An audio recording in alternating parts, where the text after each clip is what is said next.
A paz do Senhor Jesus, meus queridos alunos e minhas queridas alunas, que Deus abençoe a você abundantemente, onde quer que você esteja, aí na sua casa, na sua família, enfim, qualquer local, o poder de Deus chega agora na tua vida, em nome do Senhor Jesus. Hoje, nós vamos fazer aqui uma revisão, né? Geralmente, a gente nunca costumou fazer esse tipo de aula, né? Mas hoje nós vamos fazer, com certeza. A Escola Superior de Teologia adotou esse novo sistema agora e fica até melhor para o aprendizado, né? É uma revisão aí antes da prova, né? A pré-prova. Então preste muito atenção que hoje nós iremos fazer aqui uma revisão de tudo quanto nós vimos, desde a aula 19, né? De tipologia bíblica, 19, aula 20, aula 21 e aula 22, ok? Então, uma única, né, 4 aulas numa única aula. Preste bastante atenção que com certeza vai ser uma revisão muito bacana para vocês, tá? Que antecede a prova, ok? Vamos curvar nossas cabeças para falar com Deus em nome do Senhor Jesus. Poderoso Deus e eterno Pai, nós queremos aqui te agradecer por mais este momento de estarmos aqui reunidos na tua santa palavra, aprendendo mais sobre todos os mistérios do teu reino, aprendendo sobre os mistérios que envolvem, Senhor, a tipologia bíblica, mais precisamente a matéria a qual nós estamos estudando. Abre o entendimento, meu Pai, do aluno, da aluna que está aqui, Senhor, neste exato momento, para aprender, logicamente, sobre a tua palavra. Enche, meu Pai, o coração dessas pessoas com a tua virtude, com a tua graça, com o teu poder, em nome do Senhor Jesus. Amém e graças a Deus. Muito bem. Vocês vão precisar das suas apostilas, obviamente, ok? Nós vamos iniciar esta revisão aqui com a apostila de número 19. Qual foi o título inicial da nossa aula de número 19? Tipologia bíblica 1. Foi assim que nós começamos na parte 1, tá? E nós falamos sobre o Gênesis, ok? A parte A, ok? Então, acompanha aí por gentileza, tá? Então, nós falamos aí, antes de falar em tipologia bíblica, né? A gente fez aí um breve resumo, que a tipologia bíblica, tá? Ela está aí dentro de todas as disciplinas teológicas, tá? Então, com o passar do tempo, né? Desde a antiguidade até os dias de hoje, houve essa necessidade, né? De se estudar com mais profundidade a palavra de Deus, tá bom? Então, a tipologia é essa relação entre o Antigo Testamento e o Novo Testamento, tá? O Novo Testamento, ele responde àquilo que o Antigo Testamento profetiza, tá? Então, esses livros, eles relatam, né, o caráter, o alto poder de Deus, por isso que são muito importantes, ok? Então, muito bem, bem como todos os livros, né, da Bíblia, né, num contexto geral, nós não encontramos aqui evidências de contradições, isso não, todos os livros eles são importantes, ok? Nós falamos também que a disciplina de tipologia bíblica, né, ela consiste na parte 1, 2 e 3, tá? E ela tem como objetivo de apresentar aí os mistérios, né, a respeito de Jesus Cristo, tá, ok? Em seguida, nós falamos também que o próprio Senhor Jesus, lá em Mateus, né, 24, em Lucas, aliás, 24, 27, o próprio Senhor Jesus, ele dá aí uma verdadeira aula de tipologia bíblica a seus discípulos, tá? Então, até que houve aí uma repreensão por parte do Senhor Jesus aos discípulos, né, quando ele vê o coração de alguns discípulos, né, duvidando de suas palavras, e ele vai e repreende através do versículo Lucas 24, 27, ok? Por que ele fez isso? Porque além de ser discípulo de Jesus, além de ser escolhidos de Jesus, né, eles foram ali pessoas privilegiadas, eles viam diariamente, né, os milagres de Jesus, eles presenciavam ali, né, visualmente ali, e eles ainda duvidavam daquilo que Jesus fez. Por isso que Jesus vai e repreende-os através desta aula que ele dá, tá? Então, muito bem. O Pentateuco, ele é um livro, né, mais importante da Bíblia, né? Por quê? Nós já falamos anteriormente sobre os livros de Moisés, né? O início da Bíblia. Ele é importante, por quê? Porque ele ilustra essa intervenção, né, da presença, do domínio, né, de Deus sobre a humanidade, sobre todas as coisas. É ali a origem de tudo, ok? Então o Pentateuco é uma evidência incontestável da presença de Deus, tá ok? Nós vimos aí esses assuntos, dentre outros, na apostila 19, que foi a primeira apostila. Num resumo geral da aula número 19, ok? Nós iniciamos a tipologia, quando a gente iniciou a aula 1, na parte 1, ok? Falamos sobre o Gênesis, falamos sobre a tipologia bíblica, que está dentro de todas as disciplinas, como eu falei anteriormente, tá? Que a tipologia, ela tem esse objetivo de apresentar esses mistérios de Deus, tá? De Jesus Cristo. Portanto, no livro do Antigo Testamento, todos os profetas, eles relatam a respeito da vinda do Messias, ok? Nós falamos também que no livro de Gênesis, ainda na apostila 19, né, nós encontramos o quê? A primeira profecia messiânica, né, implícita aí do plano de Deus, né, para a redenção da humanidade, né, a qual nós chamamos de proto-evangelho. Eu não sei se você dá para enxergar aí a distância, mas eu vou escrever aqui a palavra bem grande, tá?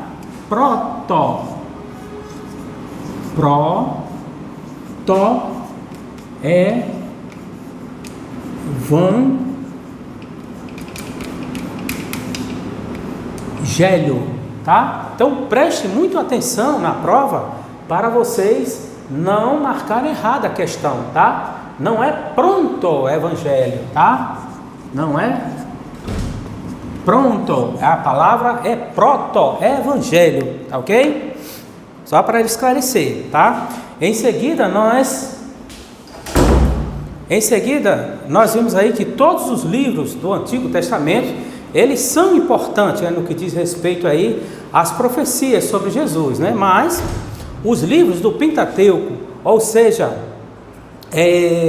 o Gênesis, Êxodo, Levítico, Números, né, Deuteronômio, eles são a origem dos temas proféticos, né, mais importantes da Bíblia, tá? Para terminar aqui o resumo da aula 19, né, nós procuramos dividir aí mais ou menos 5 a 10 minutos cada aula. Nós dizemos o quê? Que nós falamos que o Evangelho, né, significa boas novas, tá? Então, o Evangelho teve como primeiro mensageiro o próprio Deus no jardim do Éden, ok? Então prestem bem atenção quanto a essa revisão da aula número 19. Basicamente, ela se resume a o que nós falamos agora, ok? Na semana seguinte, nós passamos para a aula de número 20, isso mesmo. O que nós estudamos na aula número 20? Nós damos aí continuidade, né, sobre Gênesis. Uma vez que nós estudamos Gênesis parte A, nós passamos aí para a parte B, ok? Acompanhe comigo aí, por gentileza. Espero que você esteja aí com a sua apostila de número 20, ok? Tipologia Bíblica 1, parte 2, aula número 20, Gênesis B, ok? Então, muito bem. Inicialmente nós falamos, né, na aula anterior, que a tipologia bíblica, né, ela tem essa forte relação, principalmente nos livros de Moisés, né, principalmente no Pentateuco, que é encontrado essas evidências incontestáveis de Deus Todo-Poderoso, tá?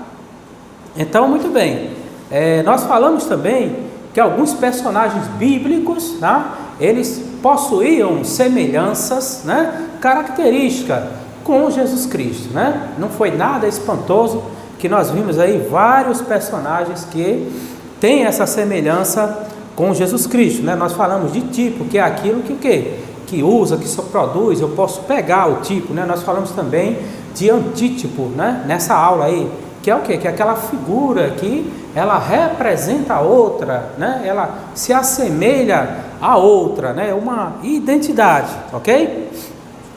Então, muito bem, já no finalzinho desta aula, número 20, né? Nós começamos a ver um estudo aí sobre o pecado, ok?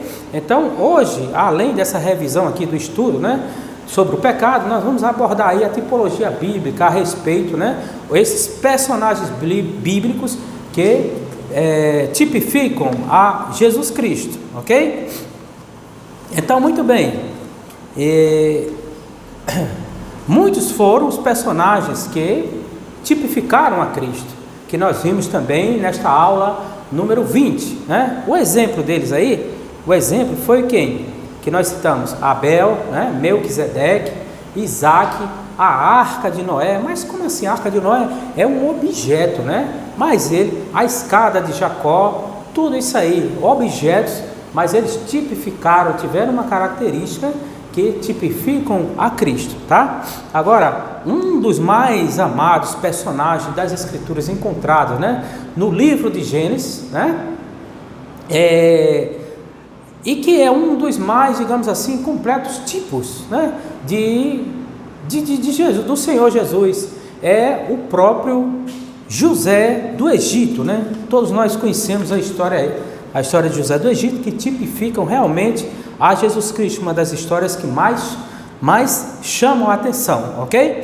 Nós vimos aí que Isaac também ele tipificou a Cristo, né? Como que? Como um descendente, né? Então ele foi aí o filho da promessa, tá? E Jesus, ele foi o quê? Foi o unigênito, né? E foi prometido como semente da mulher, ok? Pega isso aí que com certeza é um assunto que cairá na prova, não tenha sombra de dúvida sobre isso aí, tá bom? Então, ainda na aula número 20, como eu falei anteriormente aqui, nós falamos aí sobre a Arca de Noé, né? Que a Arca de Noé, apesar de ser um objeto, né? Como pode ela tipificar a Cristo, né? Então, a Arca de Noé, para você ter uma ideia, ela tipifica assim a Cristo, por quê? Porque a arca era o único meio para se escapar do castigo. Se você tiver isso aí em mente, você vai fazer uma semelhança aí entre a arca e Jesus Cristo. Por quê?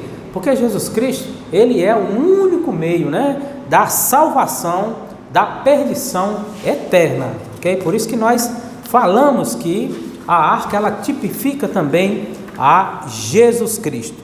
Basicamente, esse é um resumo da aula de número 20 ok? Muito bem. Em seguida, nós vamos aqui passar para a aula de número 21, ok? Prestem muita atenção. A aula de número 21, nós saímos aí do Gênesis, né? Parte A, parte B, e nós já mergulhamos aqui no Êxodo, parte A, ok? Está de posse aí da sua apostila, aula de número 21, vamos lá? A aula de número 21, cujo o texto inicial está baseado no próprio livro do Êxodo 3,14, tá? Então fala o seguinte: e disse Deus a Moisés, eu sou o que sou, tá? Disse mais, dirás aos filhos de Israel, eu sou, me enviou a vós. Olha que interessante, né? Que coisa mais intrigante, digamos assim, né? Fala aí que eu sou o que sou. Isso é muito fenomenal, né? Então Deus, ele está sempre se importando com cada um de nós. Ele sempre está ali atento a cada um de nós, cuidando, zelando por nossa vida, né? Então Deus ama incondicionalmente a cada um de nós, não é isso? Isso aí nós temos que crer, e nós sabemos que isso é a mais pura verdade através da palavra de Deus, né? Então Ele se preocupa com o nosso bem físico, Ele se preocupa com o nosso bem espiritual, né? Com o nosso bem-estar espiritual, principalmente que diz respeito aí à nossa salvação, tá? Então, baseado nesse texto inicial aqui, tá? Da nossa apostila aí, em Êxodo 3,14, nós podemos dizer que Deus, Ele não está preocupado aí, né? Nem nunca se preocupou, nem vai se preocupar, né? Perante ao ser humano, de explicar a sua natureza, né? De explicar a sua aparência, qual é a cor da sua barba, do seu cabelo, dos seus olhos, das suas vestes. Não, de jeito e maneira. Primeiro, por quê? Porque Deus é Espírito, tá? Então Ele sendo Espírito, né? Ele não vai aparecer para ninguém, tá? de jeito e maneira, a não ser por teofania. Isso é um assunto que a gente vai ver lá na frente, tá bom? Então teofania é o que? É a manifestação de Deus, né? Teo, né? No latim aí é Deus, e fania é mostrar, é a revelação, tá? Então Deus, ele pode se revelar de nós através de várias formas, né? Através aí da teofania, né? É a manifestação de Deus, tá ok? Então nós temos aí vários exemplos na palavra de Deus sobre teofania, né? O exemplo da aliança, né? A aliança aí entre Deus e Abraão, que está lá em Gênesis 15, 17, tá ok? Então a preocupação de Deus qual é? É que nós mantenhamos nele a nossa crença, a nossa comunhão, a nossa fé. Isso aí Deus está preocupado cada vez mais, tá bom? Então, quando Moisés, né, quis saber aí, né? Poxa, quando eu chegar lá, como eu vou dizer quem é que me mandou aqui? Simplesmente diz, vai lá e responde. Diz ao povo, eu vim, eu sou o que sou. Acabou e pronto, entendeu? Deus não está preocupado em se preocupar. Deus não está preocupado em preocupar-se em dizer a sua natureza ao ser humano, tá ok? Então, conforme aí essa explicação do nosso texto, nós vamos fazer aqui uma pequena ilustração em relação ao êxodo, né, que quer dizer saída, tá bom? Uma matéria muito importante também. Então o êxodo ele é considerado por muitos, né, muitos estudiosos, né, como o evento mais importante na história do povo de Israel, ok? Então muito bem, mas o fato em questão é o seguinte: como é que o livro do Êxodo, que fala aqui na apostila, tá? O livro do Êxodo, mesmo ele não apresentando profecias claras, né, a respeito da vinda de Jesus Cristo, como é que ele prefigura aí a Jesus, né? Como é que ele prefigura aí ao Salvador, tá? Então, primeiro, nós sabemos e nós cremos, né, obviamente, que Deus ele é verdadeiro, Deus é eficaz, né? A palavra de Deus é eficaz, é cortante, é mais afiada que uma espada de dois gumes, né? Assim fala lá em Hebreus, na carta de Paulo aos Hebreus, capítulo 4, versículo 12, tá? Então, no livro do Êxodo, tá? Nós encontramos através de Moisés muitas e muitas características, né? As quais nós podemos aí afirmar o antítipo, né? A semelhança histórica de Jesus Cristo, né? Tipologicamente falando, se assemelhando aí a Moisés, ok? Então, muito bem, para ilustrar mais aqui o nosso resumo, a gente ainda falou aqui na nossa apostila, no Êxodo 2 em diante, tá? Que narra aí o nascimento de Moisés, tá? Então Moisés falou aí que Moisés nasceu numa época muito difícil, ok? Então Faraó ele era o rei do Egito, né? Então na mente do Faraó ele tinha o seguinte, que os filhos de Israel eram muito mais inteligentes que o seu povo, né? Então essa geração, ele pensava, se essa geração se multiplicar, né, certamente vão o quê? Eles vão armar um exército contra mim e vão tomar o meu poder. Então Satanás aí já cegou Faraó, né? Ele estava aí já obstinado por esse poder, ou seja, já estava pensando que essa geração de Israel nasceria e iam atentar contra ele, né? E aí ele estabeleceu aquela ordem de matar todos os bebês do sexo masculino, somente os bebês, né, do sexo feminino sobreviveriam, e assim foi feito, né? E aí foi que Joquebede, que era a mãe de Moisés, fez aquele ato, né, não digamos de desespero, mas de fé, né, que pega Moisés, né, bota num cesto e coloca ele no rio Nilo, né, que foi encontrada pela filha de Faraó. E aí o desfecho final é que a filha de Faraó, ela foi à beira do rio banhar-se e encontrou aquele bebezinho bochechudo, bonitinho, e levou para o seu palácio e aí criou Moisés, né? Então assim Deus ele livrou Moisés, por quê? Porque ele tinha um plano para Moisés, tá? Então desde pequenininho que o Moisés ele já estava ali prometido de morte, né? Foi ameaçado de morte, assim como Jesus Cristo também, tá? Então, veja que interessante essa história de Moisés que se encaixa com Jesus Cristo, né? É muito interessante. Então, vamos lá, seguindo. Também quando o Senhor Jesus nasceu em Jerusalém, né? Quando Jesus nasceu, vieram em Belém, de muito longe vieram os magos, né? Vieram aí adorar o rei dos judeus, né? Então, os magos eram tidos aí como os sábios, né?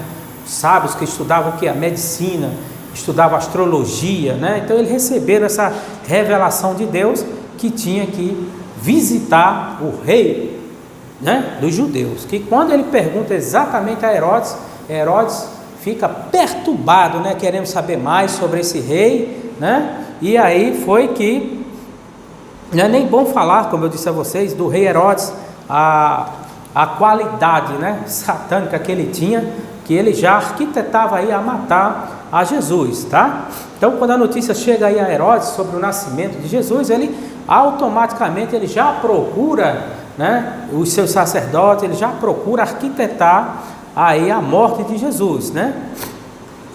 Por quê? Porque o medo dele era o quê? Era perder o trono, ok?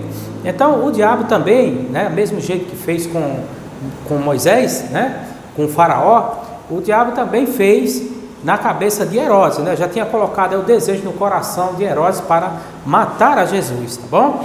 Então que o desfecho final, né, foi que Deus revelou a Moisés através de sonho que José, né, e Maria pegassem aquele bebê e fugissem dali para escapar da morte, ok? E aí foi que Herodes, não encontrando mais Jesus, também começou a matar todos os meninos mais ou menos da idade de Faraó. Mas Deus, né, nós podemos fazer esse paralelo entre Herodes e Faraó, né? Faraó do Egito, da época de Moisés, tá? Então Herodes e Faraó, eles queriam o quê? Impedir o surgimento do libertador, né? Faraó, ele queria impedir o surgimento do libertador, que era Moisés, né? E Herodes queria impedir o surgimento do libertador, que é Jesus Cristo, ok? Mas nós podemos dizer que Moisés, ele foi o quê? O libertador da escravidão física, e Jesus, o libertador da escravidão espiritual, tá? E nós podemos concluir com isso, dizer que é o seguinte, que Deus, ele frustra, né, os planos aí de Satanás, tá? Então o Senhor Deus, ele está sempre no controle de todas as situações, tá? Então, basicamente, esse aí foi o resumo da aula de número 21, ok? Então, nós chegamos na aula 21, que a gente saiu do Gênesis, como eu falei, mergulhando aqui no livro do Êxodo, né? Então, falamos nesse estudo, né, sobre a construção do tabernáculo, ok? Aliás, desculpa pessoal, nós falamos que Moisés, ele era um tipo de Cristo. Esse do tabernáculo é a aula número 22, tá? Dando sequência à aula 20, nós mergulhamos aqui na aula de número 21, isso mesmo. Então, nós falamos aí que Moisés, ele era um tipo de Cristo. Por quê? Porque apesar dele não estar na linha direta, né, da semente aí de Abraão, de Davi e de Cristo, né? Ele não era aí da tribo de Judá, e sim da tribo de Levi. Preste muita atenção para esses assuntos aí que pode cair na prova, tá? E nós falamos também nessa aula que o livro do Êxodo, né, não é um livro qual se apresenta profecias claras. Falamos anteriormente agora a respeito de Jesus Cristo, mas este livro, ele é o quê? Ele é farto em tipos que prefiguram a obra do Salvador, o Senhor Jesus Cristo, ok? Então também nós abordamos aí um assunto em que o cordeiro sacrificial da Páscoa, muito importante isso aí, ele tipificava o cordeiro de Deus, né? Então, que derramou seu sangue para a salvação do mundo. Esses textos aí sobre o Cordeiro de Deus e o Cordeiro sacrificial, vocês estudem. Por quê? Porque está aí o primeiro texto em Êxodo capítulo 12, versículo 3, e o segundo texto em João capítulo 1, versículo 29, tá ok? Então, muito bem. Terminando aqui a aula de número 21, pessoal, nós vamos aqui para a nossa última aula, tá? A nossa última aula, né, que consiste aí, foi a nossa aula do domingo passado, que foi a aula de tipologia bíblica 1, né, parte 4, que é exatamente a continuação, né, continuidade de Êxodo, parte A, e nós vamos aqui na parte B, ok? Então nós chegamos aí mergulhando direto nesse livro do Êxodo, muito interessante, tá? Então nós falamos nesse estudo, agora sim, sobre a construção do tabernáculo, né? Que o tabernáculo significa o quê? Lembra ainda? Tenda, residência, né? Moradia, né? Alguns chamam até de barraca, né? Então, existia uma certa categoria de material listados, né? Não foi construído assim aleatoriamente, né? Para a construção do tabernáculo, né? Que são o quê? São as categorias de materiais de ordem mineral, né? Vegetal e animal, que se relacionam o quê? Com a redenção, né? Se relacionam com a expiação, com o valor do resgate e com Deus, né? Jesus foi aí o Filho que apontava para o alto preço pago, né? Posteriormente pela nossa salvação, né? Que foi o quê? Que foi justamente a prata, que tanto se fala na palavra de Deus, né? Você vê tantos ciclos de prata e tal, é um valor de um resgate, é a compra de uma coisa. E Jesus, ele foi o que? Negociado por 30 moedas, não foi de ouro nem foi de bronze, foi de prata. Então, dentro desta categoria, nós vimos aí o que? Nós vimos que o ouro, tanto no Antigo Testamento quanto no Novo Testamento, ele se relaciona aí com a divindade, né? Com a natureza divina, com a glória de Deus, ok? Também vimos que o tabernáculo, ele não é aí um local de moradia fixa. Eu construo uma residência fixa aqui e esse aqui é o tabernáculo. Não, tá? Então, o local de moradia física, digamos assim, de Deus, já que Deus é Espírito, a sua habitação não era dentro exatamente daquele tabernáculo, né?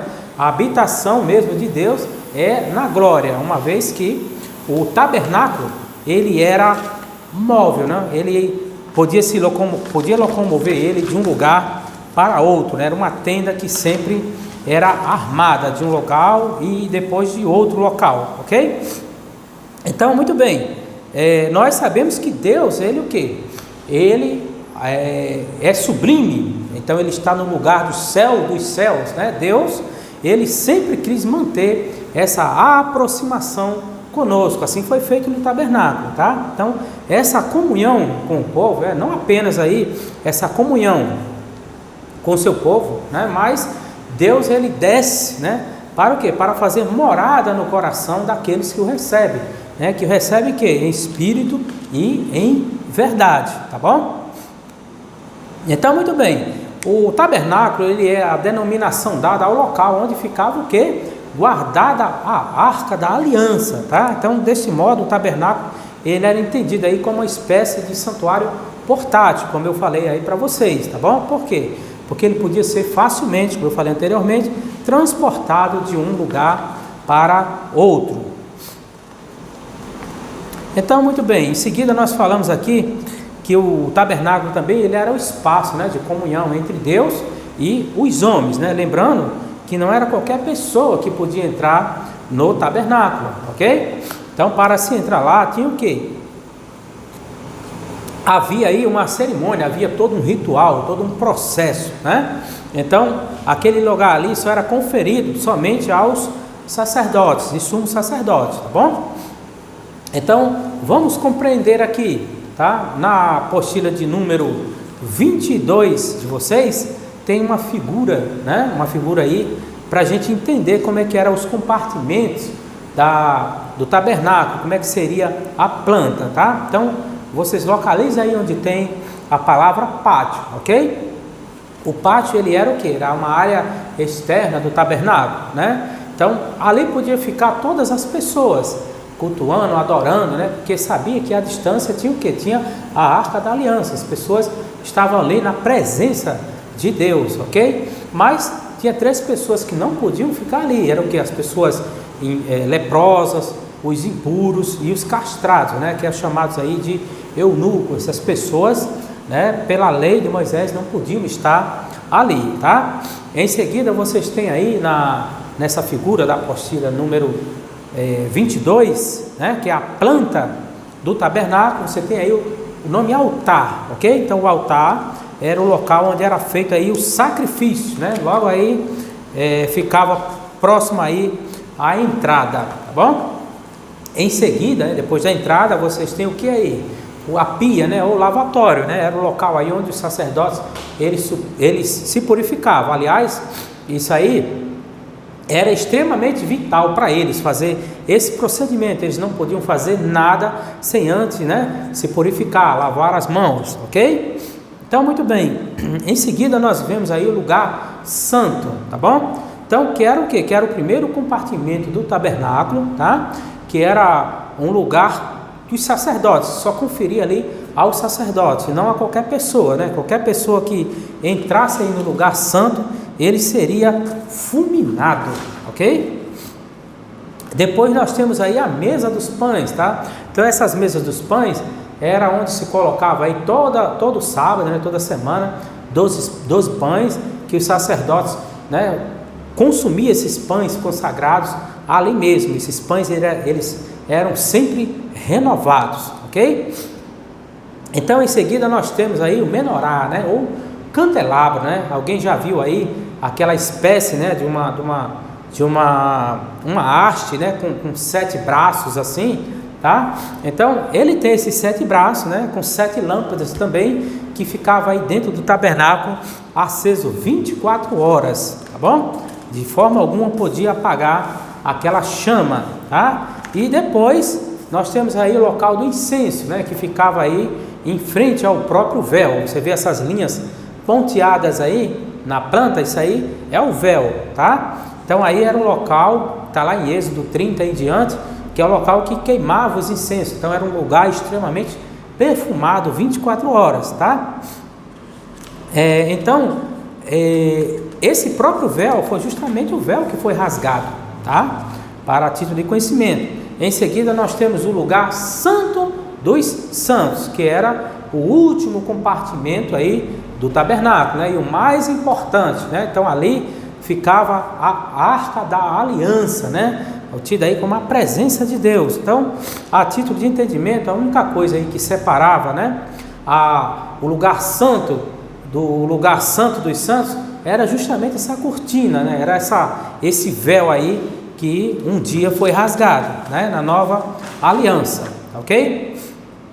Então, muito bem, depois desse pequeno resumo, né, do tabernáculo, né, nós aprendemos com isso a importância da adoração ao Senhor, ok? Assim como o tabernáculo ele está aí dividido, né, em várias partes, né, cada um com seu objeto, né, que vai desde o pátio ao lado de fora, né, até o lugar santo dos santos, né, o mais reservado aí no interior do tabernáculo, tá? Então, eu creio que também a adoração ocorre também assim, né, no lugar de onde nós estamos aqui, o oculto, né, o lugar secreto é o coração de Deus, tá? Então é bem verdade, né, que a maioria das pessoas, elas o quê? Elas passarão a vida inteira no pátio, no lugar externo, né, sem aquela vontade, aquela persistência de chegar até o lugar santo. Outras até se arriscarão aí a chegar no lugar santo. Somente aquelas sedentas mesmo, né, da palavra de Deus, elas irão adiante. É assim que nós temos que ser, pessoas sedentes da palavra de Deus, para que nós possamos chegar no lugar santo dos santos, ok? Glória a Deus. Então, muito bem, meus amados, minhas amadas, com isso nós terminamos aqui a revisão, né? Essa breve aula de pouco mais que 30 minutos, mas é exatamente um resumo, não poderia ser uma aula mais extensa, porque esse é exatamente o resumo daquilo que poderá, com certeza, cair na prova, tá bom? Então, bons estudos, que Deus abençoe e vamos falar com Deus. Poderoso Deus e eterno Pai, nós queremos agradecer aqui pela conclusão de mais um estudo, Senhor, que nós viemos com tantas batalhas, com tantas dificuldades para chegar até aqui, mas aqui estamos de pé, Senhor, te apresentando aqui esse sacrifício, te pedindo bênçãos, meu Pai, para que nós possamos cada vez mais estar aprendendo mais sobre a Tua Palavra. Então, Senhor, no coração de cada pessoa que está assistindo agora, Senhor, reina a Tua paz, saúde, prosperidade, em nome do Senhor Jesus. Amém e graças a Deus. Muito obrigado, meus queridos, minhas queridas. Que Deus abençoe a você, pregador do telhado, que tem nos ajudado sempre nesta obra, em nome do Senhor Jesus. Um beijo da minha alma e viva o Senhor Jesus!